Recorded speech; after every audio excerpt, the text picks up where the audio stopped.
the Junior 85 150 race 3. No one's taken the sight lap again. The young fellas are going to... The board goes sideways, 5 seconds, and they're off. Go the rat, as Peter Melton would say. I've got to drop that every time, eh? Keep Melto happy. And Sheep and Baz, they'll be watching this back, mate, go, Grover, you're an idiot, but I'll go with it, mate, I don't care. Go the rat, and keep it real.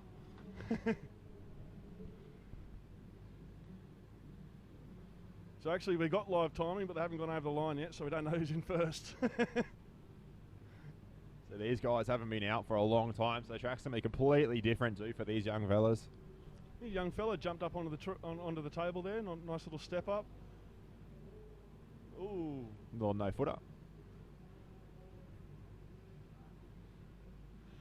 Oh.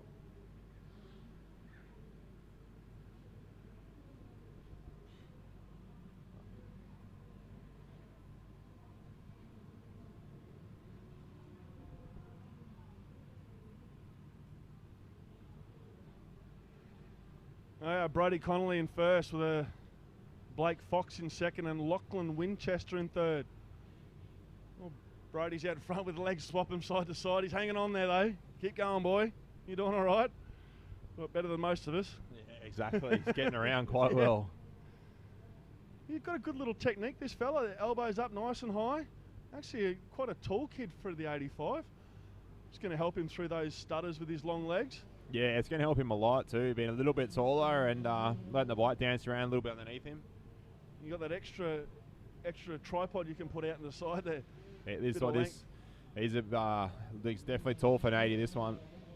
This is Blake Fox. Sorry about the names, guys. We're just trying to get the timing up and running again. But yeah, take my hat off to these young fellas.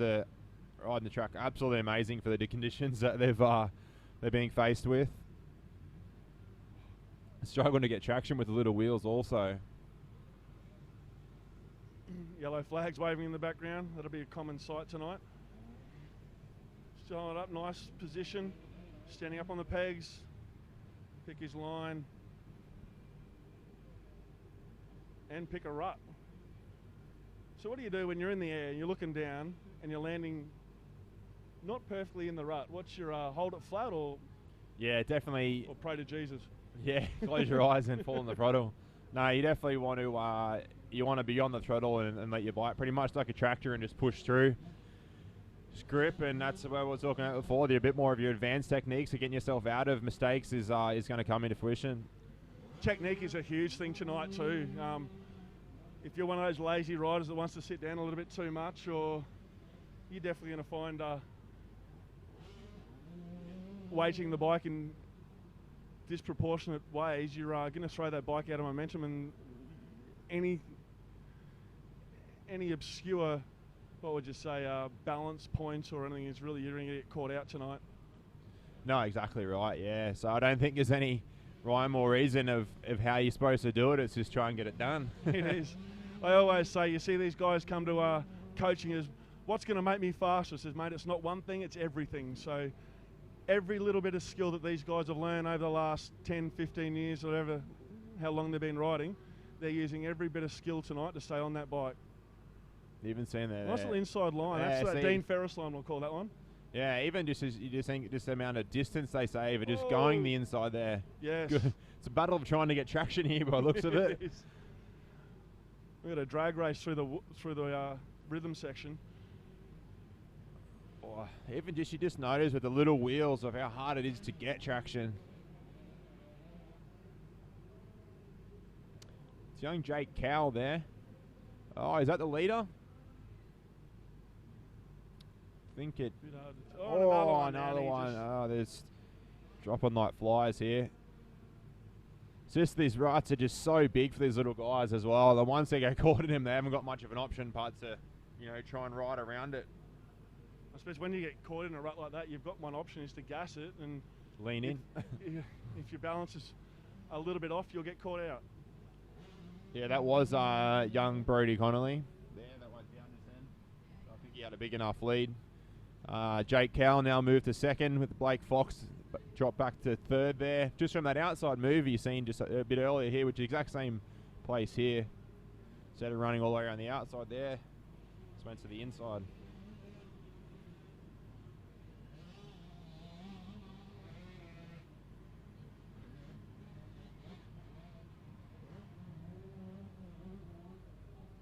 There you go, clicking another lap off. I was going to say, it's even going to start getting some decent sized ruts in between those the finish jump there, from just because so many rolling it now. So No,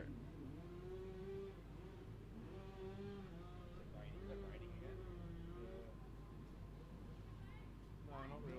Looks like it was raining. it's actually a good little riding technique from Brody.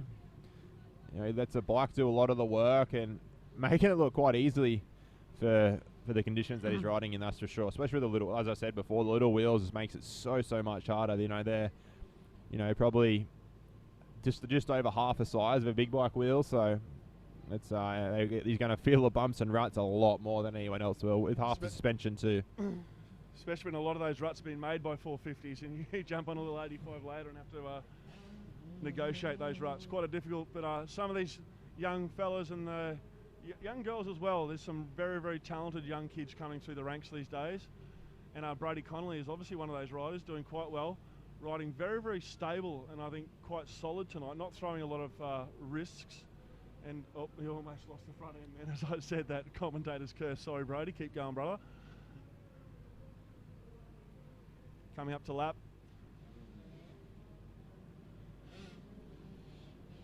Still got still a must couple be two more, yeah. laps to go.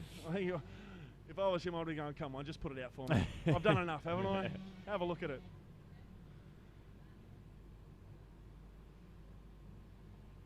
Now, Brody's actually got quite a good lap time here at a 1:22. And the average lap times seem to be about a 1:32, 1:31. So Brody has got 8 seconds on everyone else on his fastest lap, and he's pulled off a 1:24 in his last lap. So he's still holding some fairly good pace towards the other guys who are only scraping around the 1:26s and the 1:30 mark. So Brody could almost button off here and walk it home.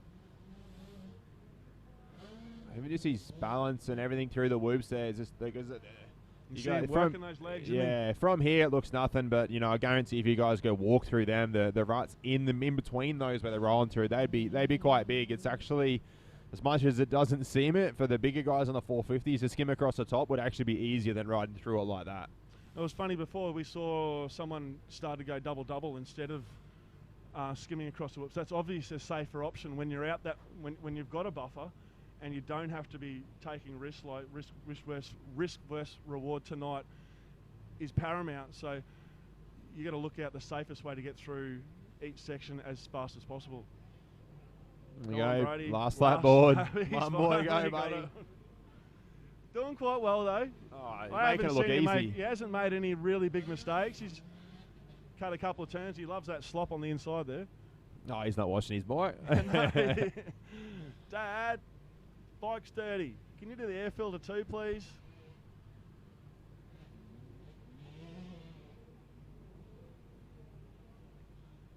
In conditions like these, one of the most important parts of your riding apparel is your goggles and the way you set up your goggles. A lot of guys, as we say, we set up roll-offs, or we set up tear-offs, or we set up laminates.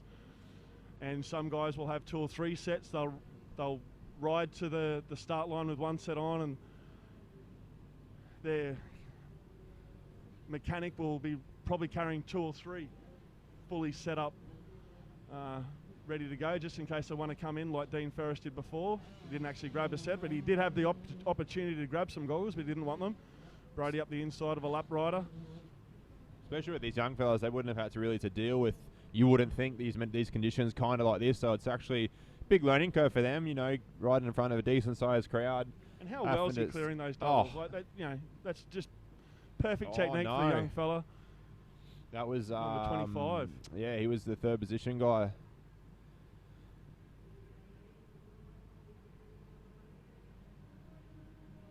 There we go. You. Already Connolly. Nice victory there. Awesome, rode an awesome race.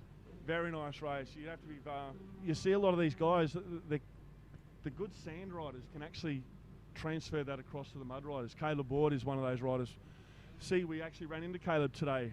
Great to see him recovering. He said he's 44 days away from riding again. Yeah, not counting at all. Not counting at all. Young Wardy, one of our latest international prospects, had a little bit of a few injuries and some struggle in Europe this year.